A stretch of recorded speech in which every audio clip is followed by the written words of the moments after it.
Well, that was different. Different is good, right? Right?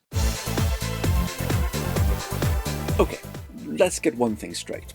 I'm a fan of sci-fi, not so much fantasy, which is why these latest seasons of Doctor Who have been a challenge for me. But what's the difference between the two anyway? It is subtle, I'll grant you that, but what happens in sci-fi tends to have a scientifically plausible explanation, no matter how tenuous. When we deal with magic and gods, my interest starts to wane. Ha! I call BS. Pretty bold of you, McCluck. Come on, at least be honest. I know you love all these ancient myths, and what are those but stories about magic and gods? You're absolutely right. But when I listen to these stories, I know what to expect, and I'm prepared for it. Doctor Who is supposed to be sci-fi, light sci-fi admittedly, which is often laced with social commentary. And myths are laced with social commentary too. I can't deny it, but still, they are on totally different paths story-wise. Sorry guys, but this is fascinating and all, but what has this got to do with this episode of Doctor Who? Because in this one, these two story styles clash head-on. So you didn't like it? As a sci-fi story, I hated it. It doesn't work. Like, take the concept that you can only enter the barbershop but never leave. The Doctor knows that. So why, when Belinda opens the door to enter, does he not tell her instantly not to enter, keep the door open, and stay within the entrance? Those stuck in that shop should then have been able to leave. So the story could happen? That's always the weakest excuse to explain an event, Gigi. There are also moments that really didn't gel. Like when the antagonist tells the Doctor who he is and the Doctor and Belinda laugh. Why? Because the Doctor knows he's lying. The Doctor knows, Belinda doesn't. Well, they could have had all those adventures in between episodes. That's a lot of stories, Gigi. With a companion who only wants to go home?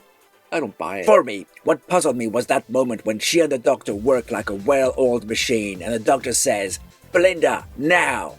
Now what?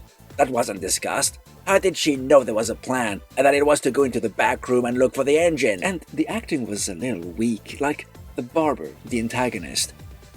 He lacked the charisma and presence such a character needs. So it's a crap episode then? Not so fast, because despite all of that, I love the very concept of the story.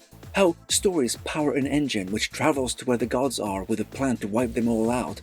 I love that you must tell your story as your hair is being cut. I love that barbers are usually very chatty anyway and get you to tell them stories.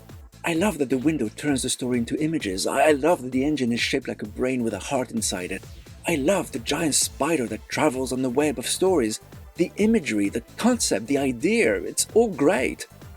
It's just not sci-fi. I love this story about how women braided maps into their hair to help slaves escape to freedom. Well, that's actually a true story. So, did Hemingway really come up with a 6-word story? The fact he was challenged to come up with a 6-word story is most likely true. So, what was it? For sale. Baby shoes. Never worn. That's gut-wrenching. He was a master wordsmith. So, at the end of the day, I liked the story on its own merit. It was a fun concept, and it even could have helped some viewers learn stuff. Which is the best part of any story. Exactly. I just don't think it worked as a Doctor Who story. There is one other thing that bothered me.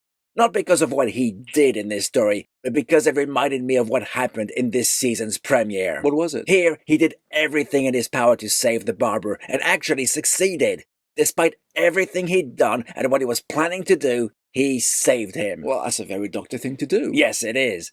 And yet, in the robot episode, he rejoiced when the incel was wiped from existence. I didn't like that attitude back then, and when the Doctor works so hard to save what is clearly this story's enemy, it reminds me of the inconsistency of his character. That's a good point. This Doctor has been more inconsistent than he's been in a while. So this is a good story then, even if it wasn't performed as well as it could have been, but it's not a good Doctor Who story. Hey, by the way, if you were to describe your story in 6 words, what would it be? Traveling the stars, chatting about stories. So, these were our thoughts on Doctor Who's The Story and the Engine. Do let us know what you think in the comments, and if you like what we do, and how we do it, and you feel you'd like to help us out, please consider joining our Patreon. As long as you can afford it, of course. We'll leave a link in the description and pinned comment. Thanks for watching, and we'll speak to you again next time.